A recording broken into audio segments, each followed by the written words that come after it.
وہ تیرے لوگوں کے خلاف مکاری سے منصوبہ باندھتے ہیں۔ خدا باپ کی زندہ کلام میں سے زبور کی کتاب، اسرائیل کے دشمنوں کی شکست کے لیے التجا۔ زبور 83۔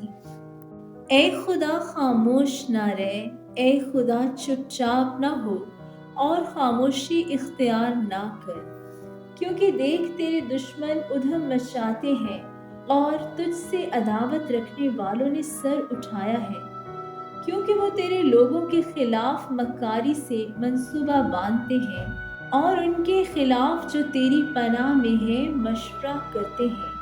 انہوں نے کہا، آؤ ہم ان کو کاٹ ڈالیں کہ ان کی قوم ہی نہ رہے اور اسرائیل کے نام کا پھر ذکر نہ ہو، کیونکہ انہوں نے ایکا کر کے آپس میں مشورہ کیا ہے۔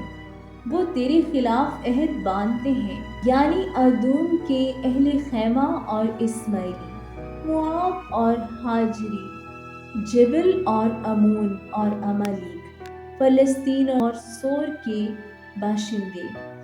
آسور بھی ان ہی سے ملا ہوا ہے، انہوں نے بنی لوط کی کمک کی ہے۔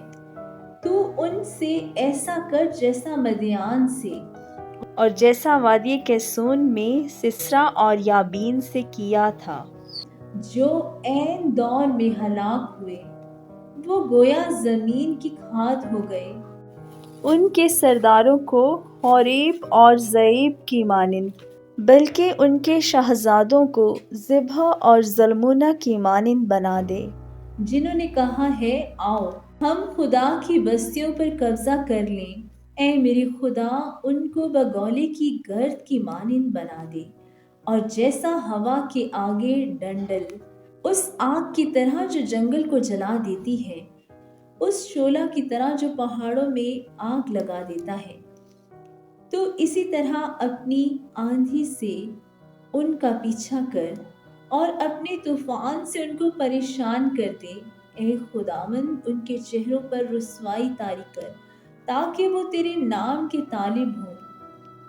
وہ ہمیشہ شرمندہ اور پریشان رہیں، بلکہ وہ رسوا ہو کر ہلاک ہو جائیں، تاکہ وہ جان لیں کہ تو ہی جس کا نام یہوہ ہے، تمام زمین پر بلند و بالا ہے۔